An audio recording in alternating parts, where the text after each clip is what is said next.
this is Leah Mine King coming to you not live from definitely not Miss Marks's laundry room, and I'm here to explain my 30% project to you. For my 30% project, I made Telemachus, my favorite character from the Odyssey, especially the Emily Wilson translation, into a D&D character, because making character sheets is my favorite part of the D&D process, and a lot of times when people are making their character, they'll base it off of like a TV, movie, book character that they really like, and I really liked Telemachus. I liked him enough reading The Adventures of Ulysses, but once I actually read the original epic, oh my god, I can't even explain how much I love this character. So, let's get into it.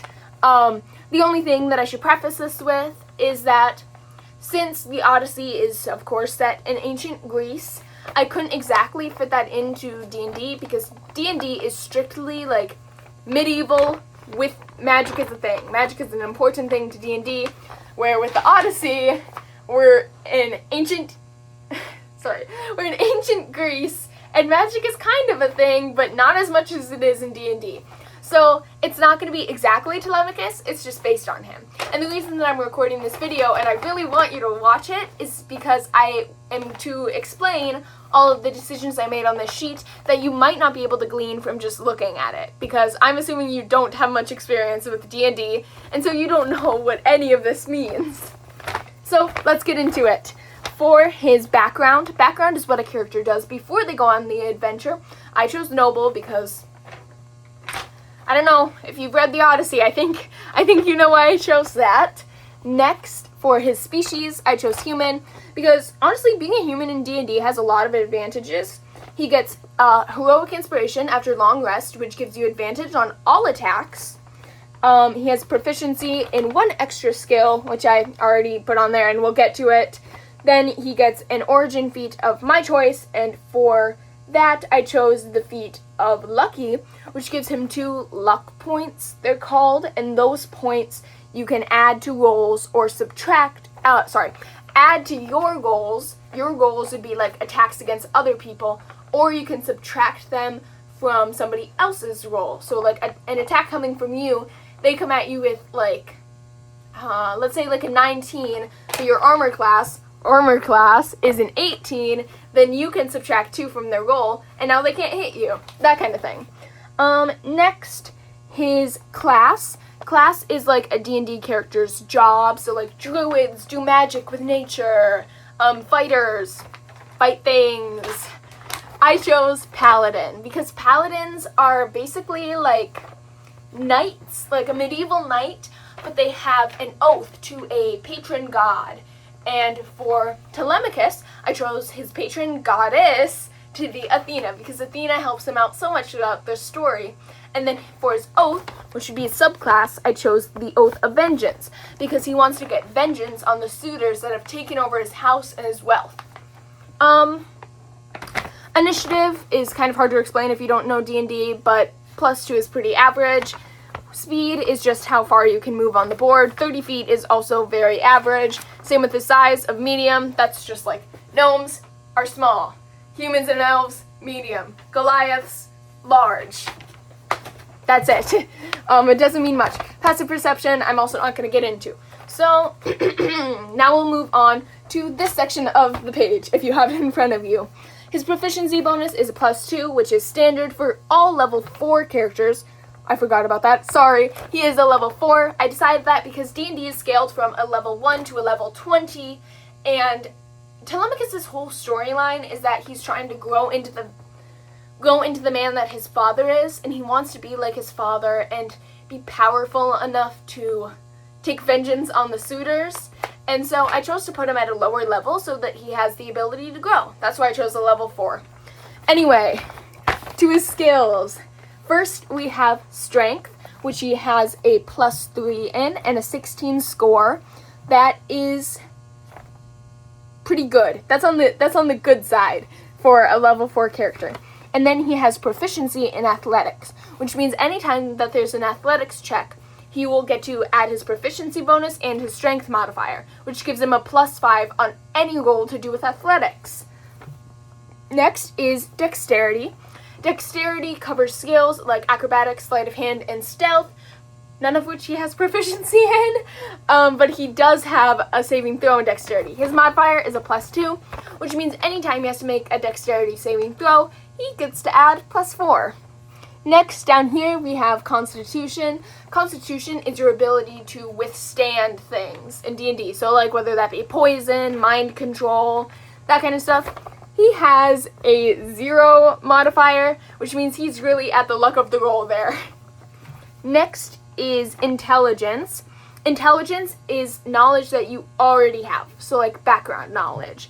He has a +2, which once again, if you can glean from this, is fairly standard, and he has proficiency in history and religion.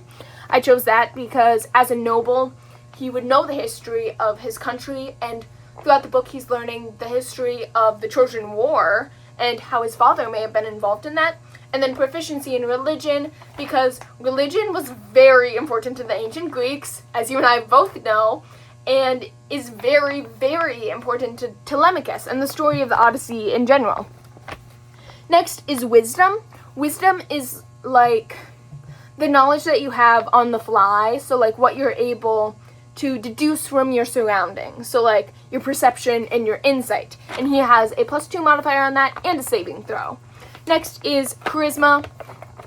You know what charisma means. Charisma, he has a 0 modifier. So he is once again at the luck of the roll, but he does have a saving throw, which means that he would just add +2, his proficiency bonus, to any charisma roll. Next is Heroic Inspiration, which I covered in the Human Species. He has Heroic Inspiration after any long rest, meaning that he gets advantage on most attacks. Next, I will cover his weapons. His weapons were really hard to decide because, unlike Odysseus, where he has weapons that are very iconic to him, his bow, obviously, and he's known to use a sword throughout the story. With Telemachus, not really. So I just tried to glean what I could from the text, which is why I chose a longsword, a pike, and a short bow. Longsword because there's a very famous line in the poem. I can't exactly recite it because I don't have the text in front of me, but it's like, and father and son raised their sword. And that's the end of book 21 and the beginning of book 22. It is the only cliffhanger in the entire story and comes right before they all kill the suitors in book 22, Bloodbath. So I chose a longsword, and his attack bonus, which is what you add to rolls when you're rolling first to see if you're able to hit the person, that is a +5. So like if you rolled a 10, you add the 5 to it. Now you rolled a 15 and you beat their armor class. It has 1d8 slashing damage and the property of 2 hands. 2 hands means that if he uses the item with 2 hands instead of just 1, he can do 1d10 damage. When I'm saying stuff like 1d8 or 1d10, that's just the type of dice you use for that roll. So for a 1d8 roll, that means that you're going to use one die with 8 sides. That's just what that means. Next is a pike. A pike is like a more advanced spear, and I just chose that because it seemed that spears were very common throughout the book. And he has, once again, +5, which is his strength modifier, plus his proficiency, because he has proficiency in simple and martial weapons. And a pike is a martial weapon, so he gets +5. And it has 1d10 piercing damage and can push opponents 10 feet away. Next is the short bow. I chose the short bow because I found the scene where Telemachus is attempting to string his father's bow to be like very impactful. I really believe that that's the climax of Telemachus' storyline, and shows that while he's made it very far, he gets closer than any of the other suitors to be able to string this bow, which is kind of like him conquering these suitors because he's proven that he's stronger than them. But also it shows like how close he is to being his father and to being like a man in a sense, and that's really his goal. So it shows that he's so close and he's almost there, and it was just such a good moment in the story. So I chose a short bow, and he has a +4 modifier because that's his proficiency plus his dexterity. Next it has 1d6 piercing damage and has the property of Vex, which means that if you are able to hit an opponent, you then have advantage on your next attack against that opponent. Next, I will go over the feats. Feats are just like, I don't know how to explain them. It's just things that alter your character. So we already covered Lucky, but he also has the Scaled feat. That's an origin feat that comes from the fact that he's a noble, which means that he got 3 extra skills, which I used one of those to give him proficiency with navigation tools, because navigation, boats, obviously very important to the story. Next is Resilient, which means that I just got to add 1 extra saving throw, and I used that on Wisdom, because I figured that since his patron goddess is Athena, goddess of wisdom, he should have a Wisdom saving throw. Next is Ability Score. You just get this anytime you reach level 4 on any class of character, and it means that you get to add, you have 2 points that you can add to any of these skills, but I already used that, already covered it, whatever. Next, we're going to go on to class features, which is this giant middle section. As a paladin, he has Lay on Hands, which is a healing spell. Next, he has Spellcasting, which I will cover once we get to the back side, and then 2 weapon mastery properties, which we've covered right here. Next is Divine Smite. Doesn't need a spell slot. I will explain that, I promise. Divine Sense works the same as Detect Evil or Detect Magic. I will also get to it, but it is a bonus action, can be used for 10 minutes, and detects anything within 60 feet of himself. Detects anything evil. So it detects undead or fiends, stuff like that. Ability Score Improvement, cover that. Oath of Vengeance. Oath of Vengeance, that's his subclass. He wants vengeance on the suitors. He took the Vow of Enmity, which is an attack action. Next, he has Channel Divinity, which gives you advantage on attacks, and Channel Divinity would obviously come from Athena. So now I'll go on to the back page, back here.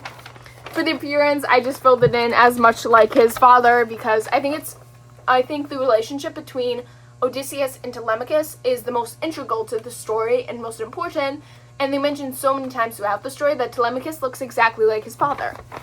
Next, backstory. Have you read the Odyssey? Then you know it. Languages. Languages aren't that important. I just chose Common, Elfish, and Orc, because those are 3 common languages that I think he would speak as a noble in a D&D world. Next is his equipment. I have him in chainmail, which upped his armor class. Then all of his weapons, previously covered. He has a shield, which has the emblem of Athena on it. That acts as both protection to him so that the suitors can't attack him, and also acts as his divine focus. A focus is something you use in D&D to cast spells. So like a wand or a staff or like an orb, something like that. But for Telemachus, since I thought it would look kind of ridiculous to have him carry around a holy symbol on him like most paladins do, I put the emblem on his sword. Then he has fine clothes because he's a rich noble. Now onto his spells. First is Bane. If you cast Bane on someone, they have to take a charisma saving throw, and if they miss, they get an extra 1d8 damage anytime you hit them.